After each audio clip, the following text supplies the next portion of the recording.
Hey, good afternoon, everybody. Good evening, good morning, good afternoon, wherever you are, whatever space and place you are in. We are so glad to see you tonight. We are elephant happy and hippopotamus glad to see you on tonight. We are blessed to have so many wonderful panelists. We are blessed to have so many wonderful panelists tonight. And and they will introduce themselves, but I just wanted to say this event is a central event for Climate Prep Week. And this is our second event, still our third central event this week. And we are, before we introduce our partners, we want to thank a myriad of folks, or we want to show you who we are thanking, because without our partnership, without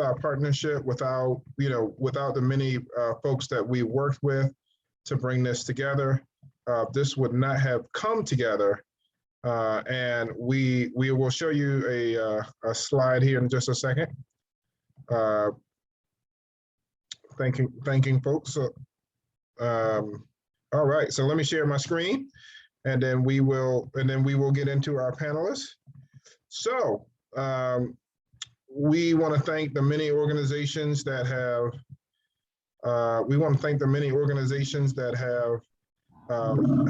helped sponsor Climate Prep Week. This is our fourth annual Climate Prep Week, and we're glad about it. You can see there's so many wonderful partners that have helped. And if you were there last night, it was such a blessing. It blessed our socks off, talking about the intersection of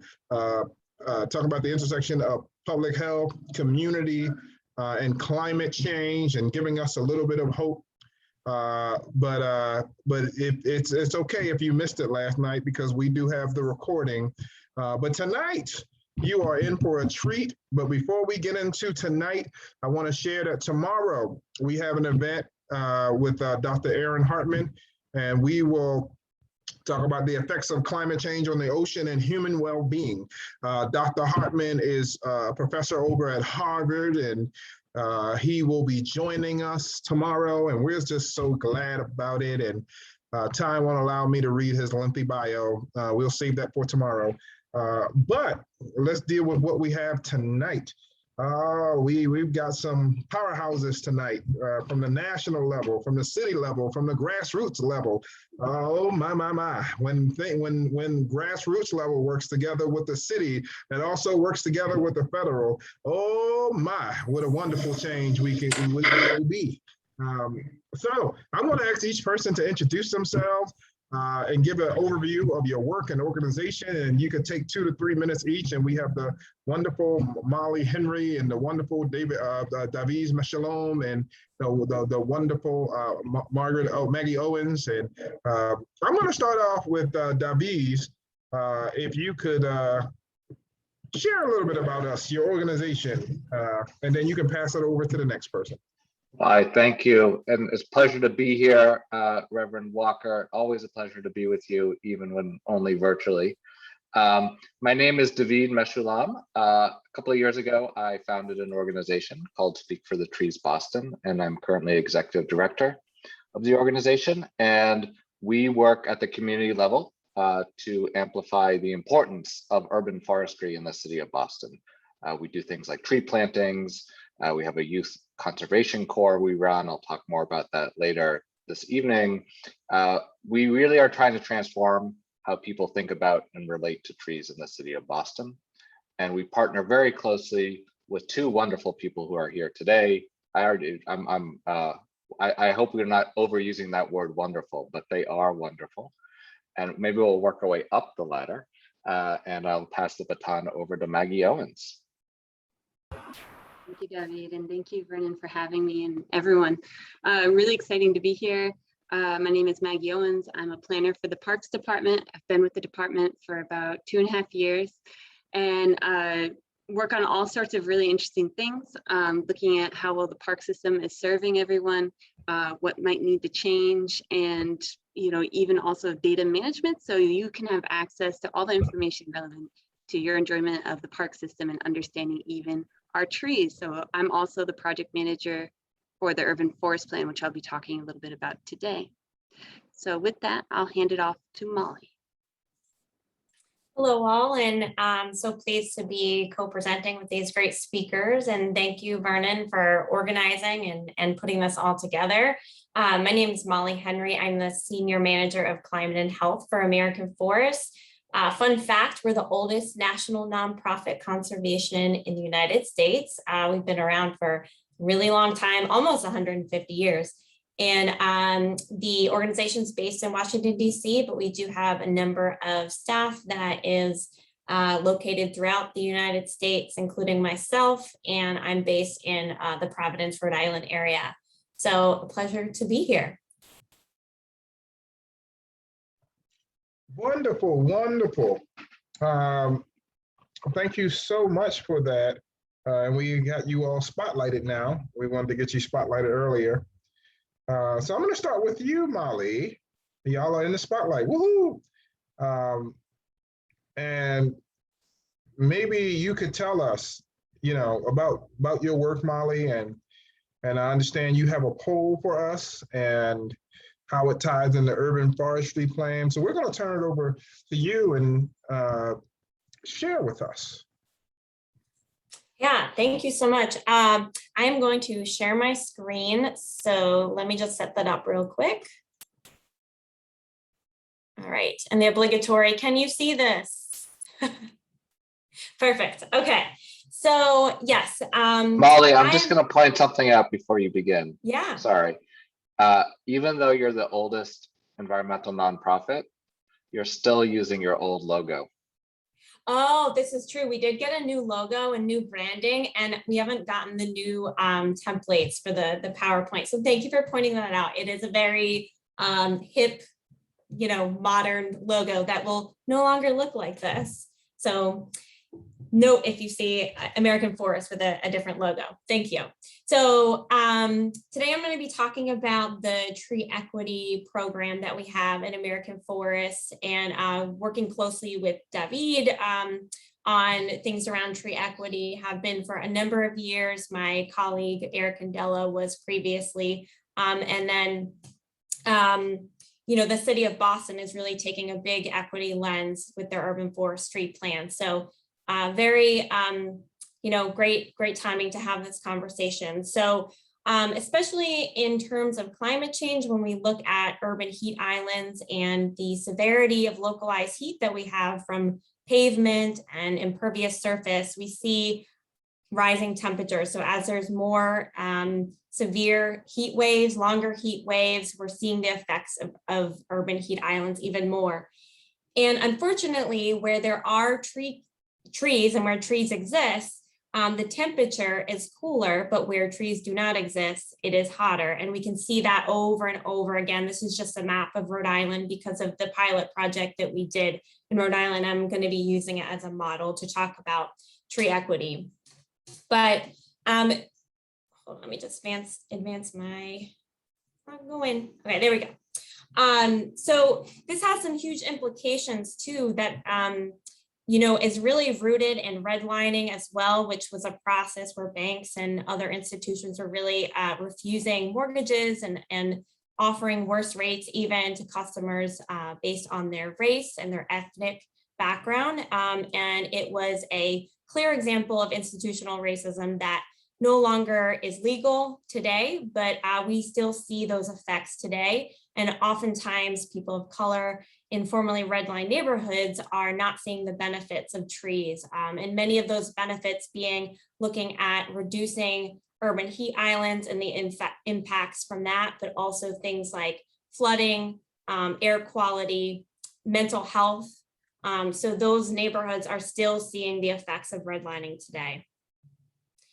We know that trees have a tremendous power that they hold in helping us with reducing heat temperatures by as much as 10 degrees, some studies have suggested. They also help clean our air, taking up air pollution, especially looking at diesel, fine particulate matters and things like that that often exacerbate asthma. And so because of all of this, and the fact that there is this inequity that is not only in Boston or other New England cities, it's really widespread. A map of tree cover and a map of income and race is often very much aligned. And this is a problem that American Forest really wanted to kind of collect the data and be able to provide a tool that residents, local grassroots organizations, cities, regions can all kind of use to help them figure out and problem solve and have a decision-making tool. So the tree equity score is what we came up with. And this is really just a way to measure how well a neighborhood or a city is providing those benefits to all of the residents in a city. And we do that by basically having a baseline target. So for instance, we might say that in the city of Boston, the baseline target could be 40%. We want all of the city, all of the neighborhoods to have 40% tree canopy cover. And we adjust that. So more dense neighborhoods then would have a reduced goal to help make it more realistic, but still ambitious. And then we combine that with what we call our priority index. So a lot of this comes from the US Census, in addition to CDC for health, so CDC places, looking at things like income, unemployment, surface temperature. In this case, there is a difference between surface temperature and ambient air temperature. So the surface temperature is what you feel on the pavement that radiates up. And then race, age, so looking at dependency, so children and seniors, and then health, looking at a composite of health indicators that are exacerbated by climate change. So things like respiratory health, cardiac, and even it contributes, it includes mental health as well. So as I mentioned, these two are combined. So looking at setting your goal and combining it with the priority, all those characteristics, and it gets you a score between 0 and 100. So for each block group, or what we call a neighborhood, all the way up to a city, you can get a tree equity score. And the really fun thing about this is that you probably all have your own, because we released them nationally in all of the urbanized neighborhoods in the United States just a few months ago. And I have a poll that I am going to launch in a moment, because I wanted to, let me see here, have you all pick which city you want to demo. So just take a minute to fill out the poll. And I'm going to pull up my screen.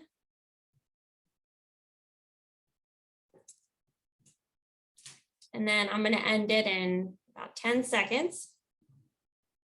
Looks like Boston's pretty heavy here. I guess there's a big Boston crowd. All right. I think we have a clear winner at 88%. We have Boston. So Boston it is. Can't say I'm surprised. I like to give options, you know? All right. You all can see my screen, yes, with the Tree Equity Score homepage. So it's just treeequityscore.org. And I'm going to type in Boston. What you'll see here is this map, which as you kind of pan around, you can see the scores, right? And you can actually visualize, you know, where it's orange, and you can see down here, the greener areas have a higher tree equity score. The ones that are lower are orange. So the lower the score, the higher the need, right? That's how we figure out how to prioritize where trees are needed most. So if you click on it, in fact, I'm going to click on a different one. You can start to see that priority index that I talked about and where certain things stack up. So the block group I selected here has a pretty high temperature related to the average for the rest of the city.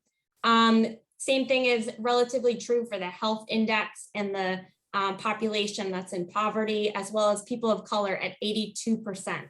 So that kind of goes into the weighting for the tree equity score. What's really interesting is that you can actually look at a municipal reports for the city of Boston. It tells you what the city score is, which is 90. So that's all of the block groups rolled up into one. And then it has a variety of charts. I'm not going to talk about so much today, but I might just show you the temperature one, which shows basically the trend that we see nationwide. So this is the mean canopy right here. This is the city's mean, 15.6%. So as you basically get below the mean for the city, you see you're in a higher percentile for average temperature. It takes a minute to kind of grasp this chart, but that's essentially what it's telling us.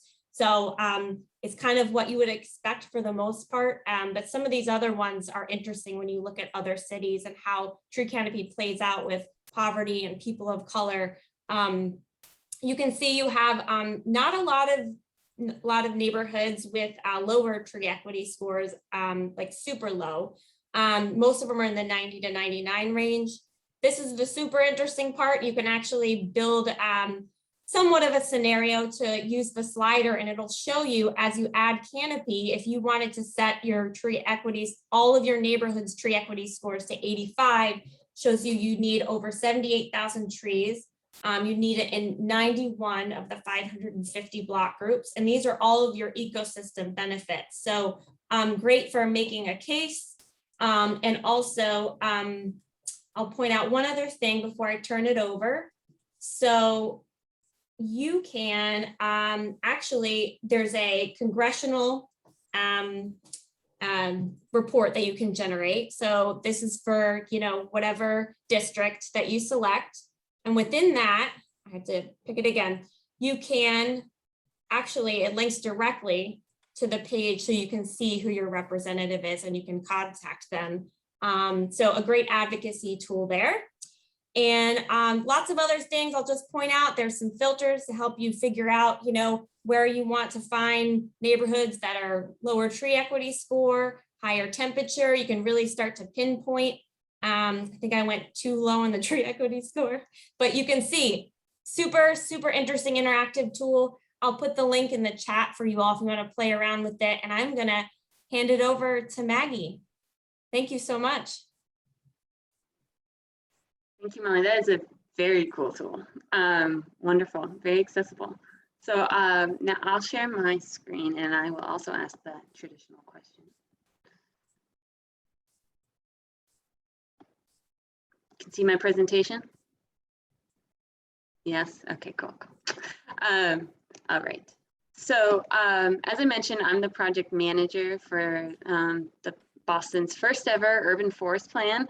And, I just want to emphasize that it's not a Parks Department project, it is a city project. It's an all hands on deck project, community advisory board, community members, and all the city departments and agencies. I'll be speaking to how urban forestry is one arm of Boston's climate resiliency efforts, particularly as it relates to heat reduction. So this is maybe going without saying with our group, but we're living through the climate crisis and it manifests in changes like extreme temperature, extreme precipitation, sea level rise, coastal storms, not to mention a massive loss of biodiversity. And these can all have impacts on our health, livelihoods, homes, and community. And it's that complexity that we hope to address through Healthy Places, where we bring together 3 projects that overlap in the themes of climate resilience and public health. Those projects are the Heat Resilience Study, Urban Forest Plan, and the Open Space and Recreation Plan. We say planning for heat, trees, and parks. And just a brief overview, the Urban Forest Plan itself is a 20-year vision for all the trees in the city, both on public and private property. It may be having, maybe a long-term vision, but it'll have action starting while the project is underway and continuing from there. It's an A to Z project looking at staffing, funding, policy, design, planting prioritization, workforce development, and more. And the Heat Resilience Study is also looking at short-term and long-term actions that they can take, both emergency lens and long-term safety. Now, these projects recognize that the climate crisis, as Molly alluded to, is not felt the same everywhere. And here we have a slide from the heat resiliency study that touches on that and all the different ways in which it affects people differently based on some of your characteristics. And I don't want to, beat a dead horse here, but redlining, we know that is historical and ongoing racial injustices have really very real effects on residents. And while there are myriad ways that systemic and institutional racism manifests itself, here we see research done by the heat resilience team that shows how it pops up in temperatures, parkland, and tree cover across insurance classifications developed in the 1930s to segregate and oppress Black residents. The continued harm has relied on the maintenance of structural, institutional, and social inequities, which, for instance, puts more Roxbury children in the ER with asthma than in any other neighborhood in the city. And so whether it's inequality in home ownership, income, environment, or health outcomes, these three projects are looking at equity as an inextricable part of climate resilience. And so to better understand what's happening with the urban forest, so we can plan for it and make sure it's something that is serving us all well and protecting our health and meeting our needs, we conducted a 5-year canopy change analysis where data from 2014 and 2019 were compared. Now, just a brief note, canopy, if you're above the tree looking down, the top of the tree, that's the canopy, and that's what we measured both years. Now, overall, statistically, the city has remained even at about 27% in the 5 years, but we know the story is a bit more complex than that. For instance, where were the gains? Did some places lose canopy, but other places saw gains? And so as part of the urban forest plan, with our consultant team, like American Forests, and with our community advisory board, we're trying to understand, well, what is the data showing us? And then how do we feel like things are happening on the ground with our lived experiences? The analysis did include a comparison of tree canopy coverage and heat, because we know that more people die of heat than in any other weather-related event in the United States. And once again, just to hit it home, trees really do cool surroundings, and we know that cooler air improves air quality, and it also reduces stormwater flow, provides wildlife habitat, and can be important to our spiritual and civic lives. So, now if we're to stay safe and be prepared for extreme events, now and into the future, we need to figure out how to grow our canopy and how to staunch the loss. So new plantings are of course important, but we need to maintain our trees. All the different ways in which that happens, whether it's pruning, watering, making sure the soil doesn't get compacted, all these different things requires just a long-term care, because it only takes a moment to lose all that trees provide, but it takes a sustained effort to grow healthy trees. And we know that there are a lot of things to look out for, that can cause removals, and that's like development, private property removal. We saw residential losses accounted for the majority of loss in Boston's canopy. There's also storms from the changing climate, and also disease and pests. So, how do we begin to understand the urban forest more, like start regulating it? Well, it's important to know that there are a lot of different types of trees, and they all have different roles in our lives, but they also often fall under different policy and regulations and capacity to maintain. And so we've got streets, plazas, yards, parks, cemeteries, campuses. These are all different trees that are on these different properties, and the urban forest plan is looking into ways with the community advisory board and public on how do we make sure to steward and maintain trees in ways that are consistent with our values. Trees are important for our health and our community building. Trees and parks, for instance, can make it easier to host an age-strong fitness event at Symphony Park in Fenway, but it can also change with a snowstorm in October. This is when I was moving. I happened to be lucky enough to get the freak snowstorm. And it can cause tree loss, and it can pose a risk to your health, to your property, to your car, but it can also be really sad to lose a tree.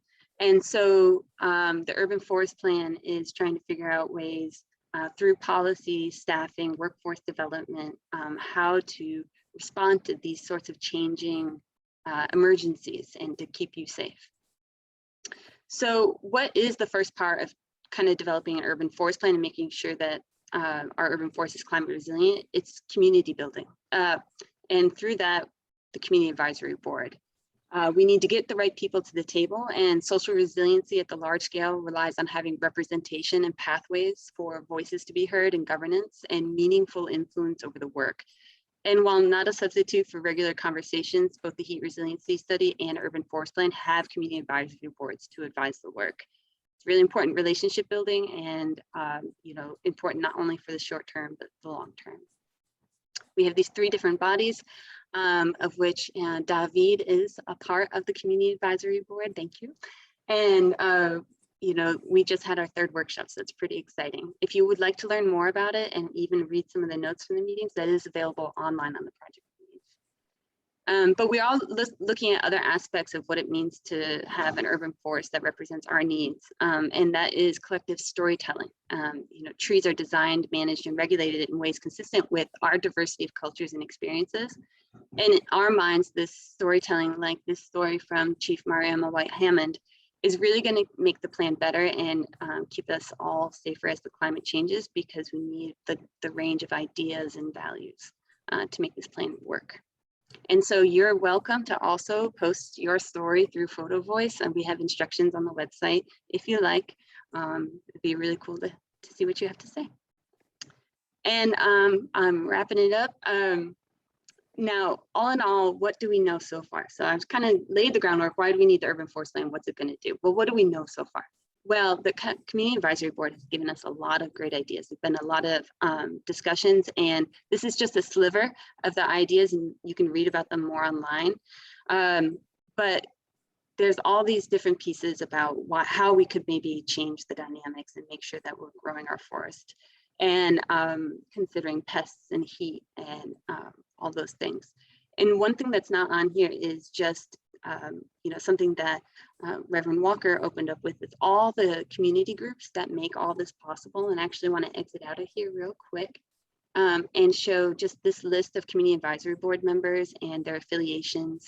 And there's going to be more discussions with more stakeholders. This is all needed to make the plan, and we couldn't do it without all these groups and people. So the heat resiliency study is also looking at short-term and long-term, as I mentioned, and you can also find that information online to find relief during heat waves. They're coming up with ideas, but also how in the long term with buildings and homes, how do you keep people safe? And then lastly, I have some resources here about how to stay cool through the heat resiliency studies work, and includes rental relief funds, so some of these longer term things, but also how to keep cool in an emergency. And then the urban forest plan, we have 311. If you have an issue with the tree, please, you can use 311 to report any of the issues or request the planting, but also you can attend a tree hearing if there's a public street tree slated for removal near you. And you can learn how to care for trees by visiting this. So I hope we'll be in touch later and with more updates. But with that, thank you, and I'll hand it off to David.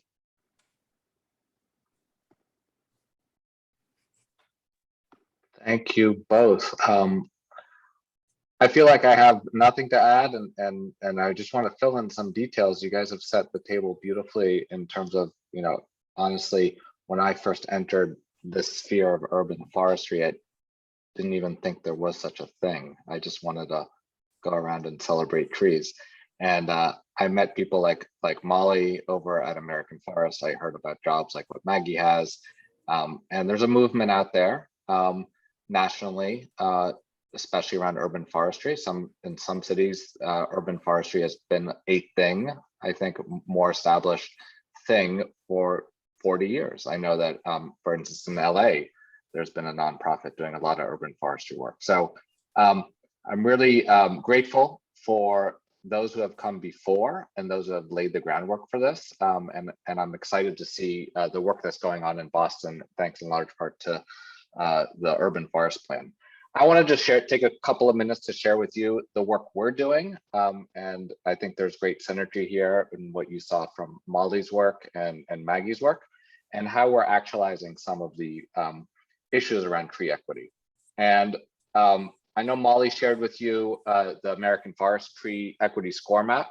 A couple of, maybe a year before that came out, we were in conversation with a graduate student over at BU named Raquel Jimenez, who created a tree equity map for us. And you can visit our website and see that tree equity map. And we have some layers. It's probably not as sophisticated as the tree equity score that Molly's presented, but there's some interesting stories to be told there, the relationship between trees, people, and environment. So that's one way to think about tree equity in Boston, but I want us to think about, I want to share with you the way we've sort of thought about and created opportunities for tree equity. And one way we've been doing it is ensuring that trees get preserved. So we've been working very closely with groups like the Friends of Melnia Cass Boulevard to ensure that the trees along that major thoroughfare were preserved, and they have been. And actually today, at this very time, there's another group of residents in Hyde Park who are advocating for the preservation of 14 acres of land over in Crane Ledge. So there's a lot of work throughout the city right now of people really noticing the importance of trees.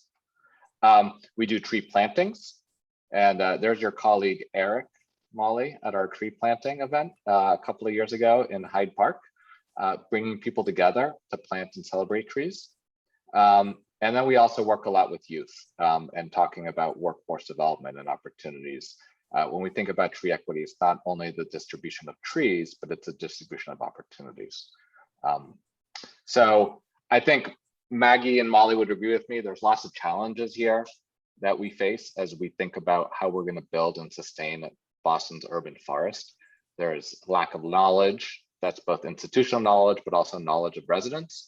There's survivability of trees. There's a changing climate that's presenting new hazards for trees, but also forcing us to think creatively about what types of trees we're going to plant that are going to survive in a changing climate. And then, of course, there's money, right? But I think I like to think that with every challenge, there's actually an opportunity.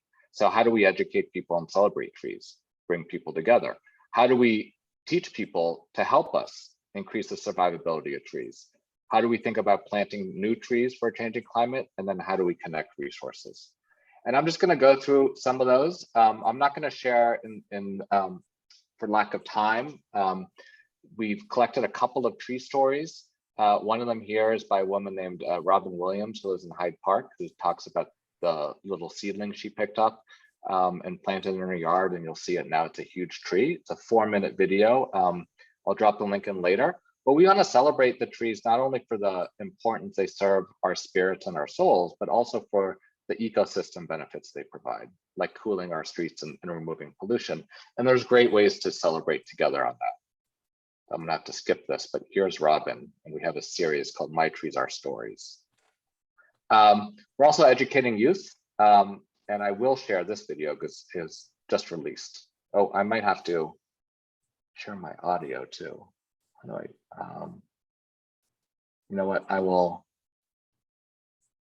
I'm not gonna bother. Again, I will drop the link in the window later and you can watch this video, but it celebrates the amazing work that our youth did this summer. Some other programs we do, working with closely with Max Ford Diamond. We've been listing trees that have been planted in the past 2 to 3 years and encouraging residents to adopt those trees and care for them. We're matched up with an amazing group of undergrad students over at Northeastern called Code for Community, and they created this interface that is really world-class. We modeled it off what New York has done for an Adopt a Tree program. It's really pretty powerful. We're still sort of working out the kinks and developing it, but we hope that'll be something that will sustainably allow people throughout the city to care for their trees, and then we can track their efforts. And we do things like tree giveaways. We encourage people to plant trees in their yards. Here's a family that picked up a tree in May. And here's a map of all the trees that we've given away, not all of them, sorry, a subset of them that we've given away in the past 2 years. You'll notice that we're focused heavily on some of those red line neighborhoods and heat and hot neighborhoods throughout the city. And finally, I just want to think that I want to appreciate not only the work that's done before us, but sort of the requirement, and I think we'll all agree this, that a forest, I think, unlike other systems of infrastructure, requires us all to work together. And I think that's the beauty and the importance of forests at this moment, historical moment, is how can we come together as a people in our shared humanity to support each other through our trees. And that requires things like having these conversations from the federal level with Molly, the state level. I mean, how many of you even know that every state has an urban and community forestry grant program that's funded by the United States Forest Service? From foundations to governments to other NGOs that we learn from throughout the country, from small neighborhood groups and community groups. It really takes us all working together. And I'm so appreciative, Vernon, for you hosting this meeting and for us to have a chance to share in the importance of trees in our changing climate. So I'll leave with just some ways for you to get involved. And I can again put these up in the chat window. So thank you. Thank you all. Now, so much, wonderful information, so much enriching information that we've learned here. So we want to transition to our Q&A. And I like to start off with calling Michelle Eberly. Michelle Eberly is the wonderful person from the Mass Library Association. And she has been a critical key partner in this work for several years now. And we're happy that she is here and for all her supportive work. So Michelle, would you like to ask the first question? Can I call on you? Sure. Hi, everyone. First, this was wonderful. Amazing work, incredible resources. In particular, the oh my goodness, the tree equity site is so cool. Like, I can't believe what you can see on there. It's amazing. So I'm like the biggest fan of trees. We have a lot of big oaks in our yard.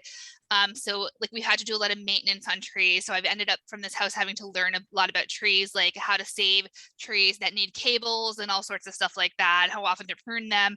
But I'm curious about how communities are selected to participate on that site, because I looked like going out a little west, like into central Mass, like it's really interesting. My community is on there, but then like some communities are not. So how are communities selected?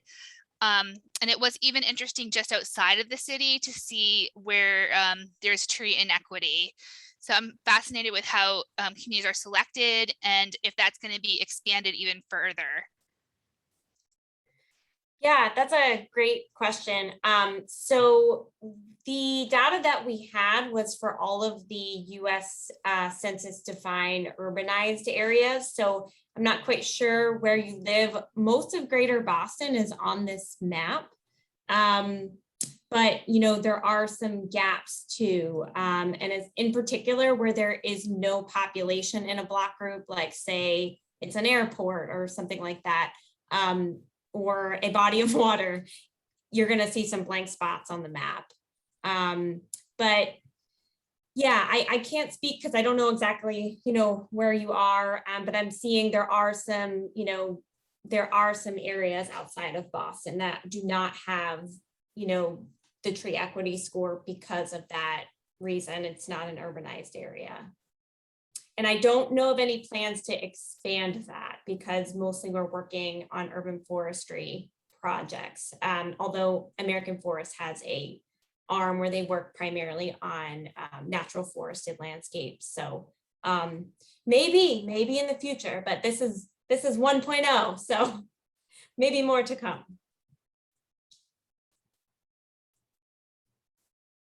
Thank you. Thank you so much for that question. Perhaps I'll ask the next question. What is the biggest challenge that we see, and anyone can take it, what is the biggest challenge that we see in trying to ensure that every neighborhood, to ensure that particularly for Boston, that the urban heat island neighborhoods, or that suffer the most from the urban heat island, to make sure that that trees are planted there? What is the biggest challenge in ensuring the most vulnerable get the greenery that's needed? I can start with that. That's a really good question. Well, I would point out or highlight that the heat resilience study is thinking along those lines of prioritization, and they do have 5 focus areas. I'm trying to bring those up. Chinatown, the Leather District and Leather District, Dorchester, East Boston, Mattapan, and Roxbury. And so that's been really interesting to look at. And then combining that information, because our projects are working really closely with the urban forest plan, we're working right now with the community advisory board on what does equity look like, and how does the data we have and the lived experiences we have tell us that, what would success look like? What does equity, like a successful approach to equity, look like in terms of policy and funding and all that? And we're really excited to dive into that in the coming months through further meetings. But it's a good question because you do need not only broad policies that apply to the city, but also to have neighborhood specific prioritization plans and planting plans and ways to support community groups that are already active and ready to move on if only given the opportunity or support. Yeah, if I may, Maggie, I think one of the other challenges that any city faces, and I think it's especially true of a city like Boston, is we're not able, we can't recreate the urban landscape de novo, right? Like we're sort of given what we're given. So that's to say, like in West Roxbury, it was planned and built a certain way with wider streets, right? And that could support bigger trees. And then you go to East Boston or the North End, and you have these neighborhoods with very small streets where a tree is very hard to plant. So I think the struggle, and I don't know where you are, Maggie, it's sort of it'd be an interesting thing to pursue, and it'll probably come up in the UFP, is like, how do you cope with the infrastructure that already exists, right?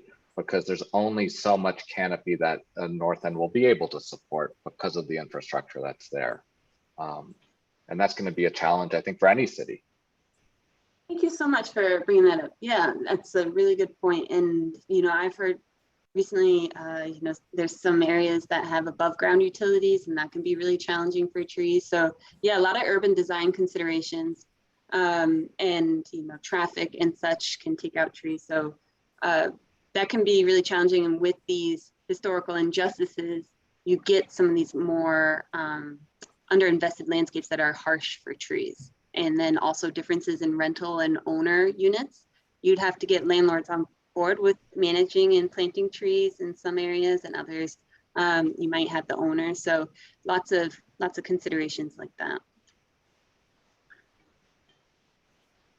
Yeah, I would just echo too that oftentimes there is competition as well for things like parking lots, surface parking lots, a lot of competition. And to Maggie and David's point, just, the design. So Boston being a older city, it's, a lot harder than it is in DC, where they've had a lot of success reforesting a lot of parts of their city. There's just more land and wider roads and a more sprawled layout. So definitely density creates a challenge.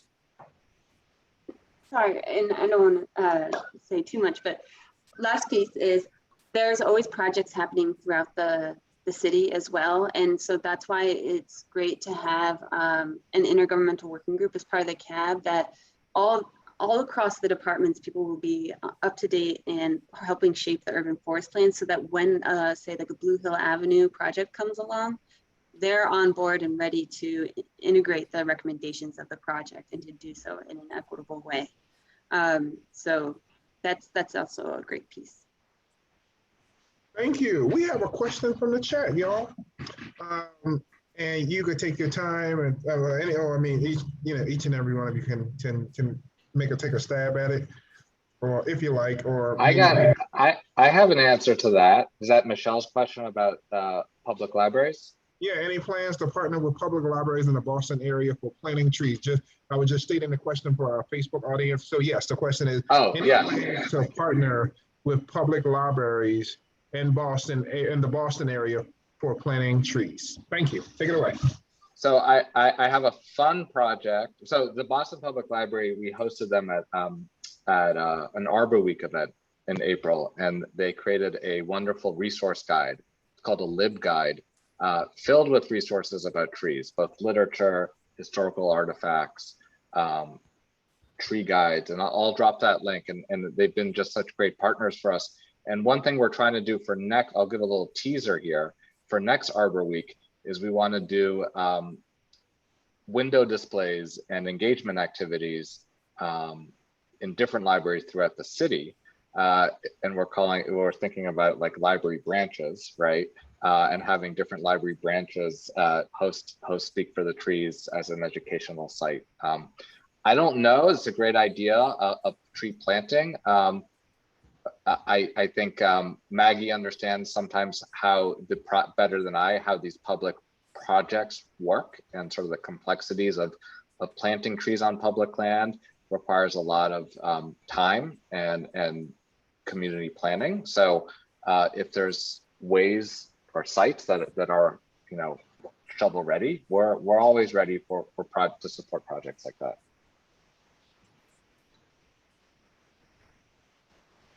Yeah, as far as I'm aware, there are currently no projects, at least through the tree division, to do some of those things, but that projects, ideas like that are exactly what we're trying to compile a list of, because that's a big divide, is public and private property. While we're seeing most of our loss on private property, particularly residential, we have a lot of control of what happens on public property. And so if there are opportunities on things that we have fairly easy access to, that's something to look at to expand the forest.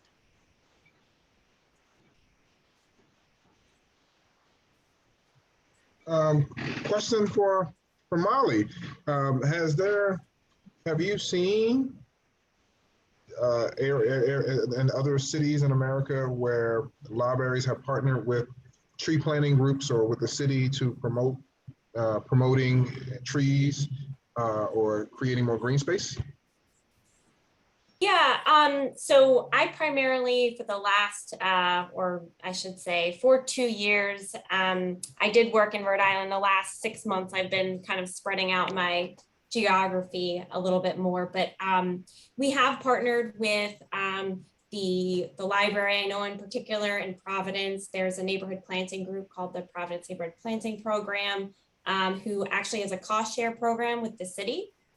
So they're able to actually work on, you know, non-city property. So it's a great example. They also work with, you know, churches and other kind of places of worship to get trees on, you know, those types of properties.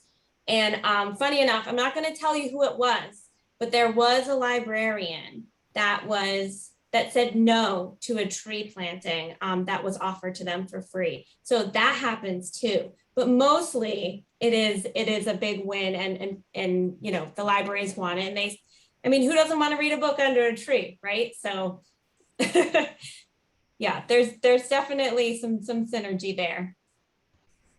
Also want to give a plug to the heat resiliency study. They did do a little pilot pop-up program with the public library system, Cool Spots. And so that was a way that, you know, it takes time to grow trees and to get that shade going. So what do we do in the meantime? And the heat resiliency study looks at ways in the public right of way to help keep people safe. And so they did do that Cool Spots pilot, which is pretty cool. And I can look up the link there. We just have a few more questions with our time, and then we'll allow you all to say final words, and also how people on this call and people watching and people that will look at this Zoom recording in the future or look at this YouTube video in the future, how they can connect with you all. But let's start. How significant, someone asked, how significant is the loss of trees in Boston due to gas leaks? Start, but also maybe those speakers have more information. I think I'm unclear currently on how the loss there. I think that's partly because it is really hard to tell when trees are dying, because it does require you to test them. Often we can tell sometimes we can tell the cause of death of a tree, or we think we know, and other times it's really hard to know. And we know that there are several nonprofits in Boston or the area, such as Mothers Out Front, who do a lot of work in that area and try to get at the heart of it and advocate for different changes to utility practices. So I don't have that number right now, but I know that it is an issue. Yeah, And just to piggyback on that, it's hard to tell in part because when you think about a tree, actually 90% of the tree is already dead, right? Like most of the tree is dead. It's just the outer layer that's still alive. So it's hard to tell a cause of death, but I do know that Boston has some of the oldest gas infrastructure, if not the oldest gas infrastructure in the country. I think it dates back actually to pre-Civil War, some of the infrastructure that we have, and gas leaks are a major problem. And that gas leaks have been shown to significantly harm a tree survivability.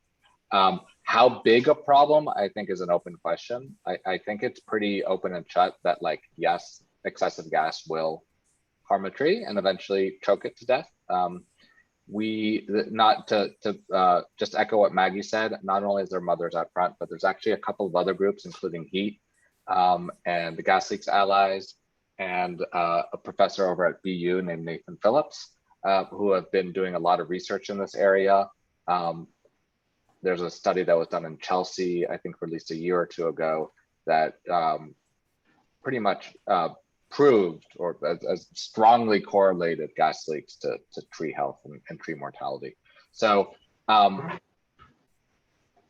we're interested in finding out more. I think there's an opportunity here to be more proactive and to pressure the gas utility companies to take care of these leaks. I think that's a benefit for all of us. The trees are sort of the canary in the coal mine, because the gas that leaks out not only is a cost for us in terms of our gas bill, but it's a cost for us in terms of our public health. And methane is a huge heat trapper in the atmosphere. I think 40 times more than carbon dioxide. So when a tree is dying from a methane leak, we're all suffering along with that tree. So we need to fix those gas leaks for lots of reasons. Sorry, I went on a tangent there. No problem. No, thank you for providing context. We have another question here. I'm reading from the chat. Someone mentioned the challenges to trees above ground utility lines. Where are the below ground utility lines in the Boston area?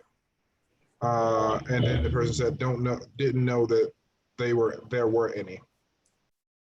Yeah, I think I use the term utility broadly. So you've got electrical, you got gas and water. And this also ties back to the historical nature of Boston and also the rapid development that we're undergoing. And that's another challenge to equity and prioritization. But the below ground utilities can be like our water and gas. And so we do have that, even in the Back Bay, we have a community advisory board member who works in the Back Bay and says that there's been a lot of issues with methane leaks killing the trees, and that's coming from below ground. So that's also why it's important that we have like Boston Water and Sewer, and we have a representative from Eversource on the community advisory board to get a better sense, to have these conversations that maybe we haven't had as closely before, especially as it relates to trees. So that's just an example of where we have some underground utilities those are often throughout the city. If it's not electrical, it might be gas and water. And the overhead electrical wires do limit the size of the trees that you can plant. Some foresters prefer not to plant underneath them. Others I've heard are willing to, but they'll have a select list of trees that are smaller and more appropriate to put underneath. And so the utility company, who often doesn't really know how to manage them quite right all the time, can not have to wrestle with it, and everybody's happy.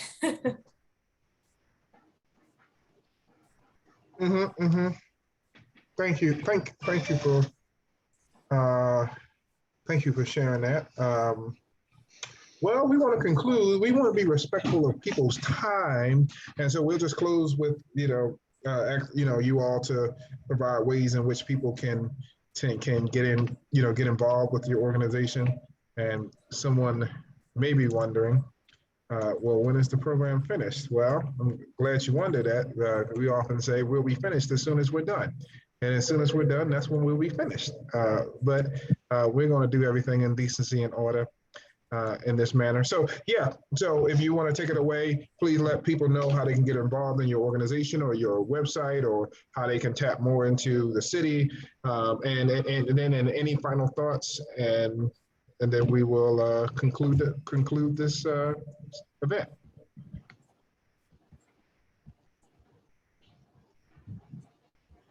In any order you all like. Any order you all like. All right, I'll go. Well, everyone, first of all, thank you for listening. And I'm sorry, Reverend Walker, I actually forgot to mention that you are also a part of our community, our wonderful community of resident board. So thank you. People can get involved by, one way is to do the photo voice submission on, so if you have a social media account, to tell us your story and how trees play a role in your life. But also you can always, I have my contact info online on the project page, which I shared in the chat, and you are welcome to email or call me with questions or comments. We'll be having more ways to get involved in the coming month and two, with maybe a survey and some flyering and other engagement things that might be interesting to people, and stories with polls. So feel free to contact. Thank you so much for listening.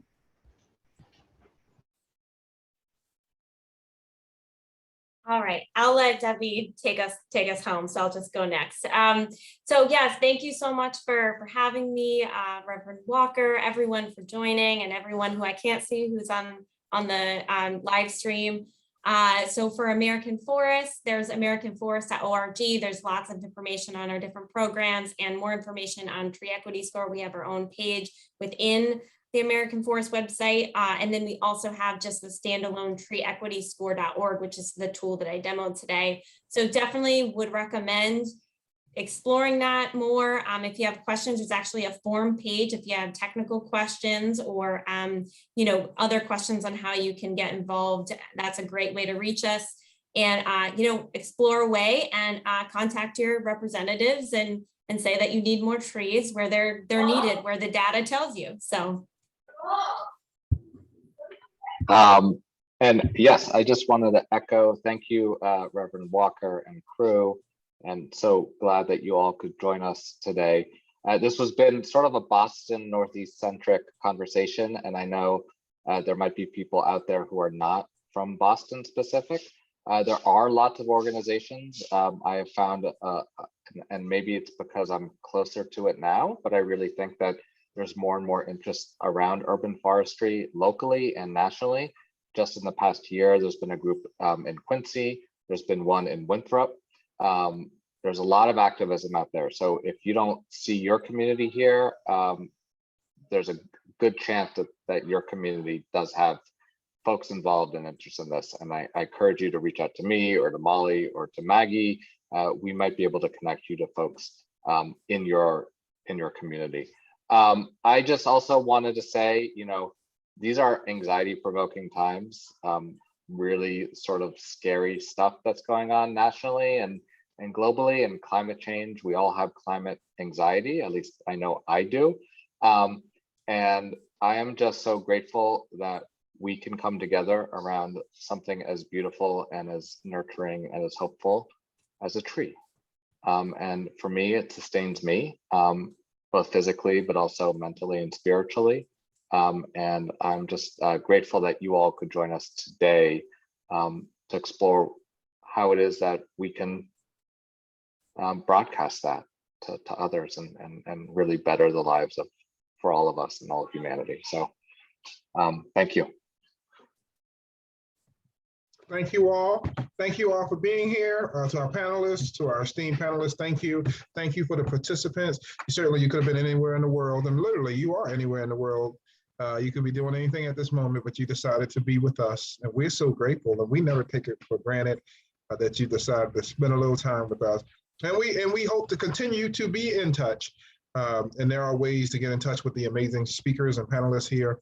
And if you're looking to get in touch with crew, please check out climatecrew.org, and we'll be glad to communicate with you. Well, everyone have a blessed night. Stay safe, stay whole, stay proud, and if you're in the Northeast, stay warm. And we will see you all later. And tomorrow we have an event at 5:30 which is our final central event. So we hope to see you there. And if not, we will certainly see you again.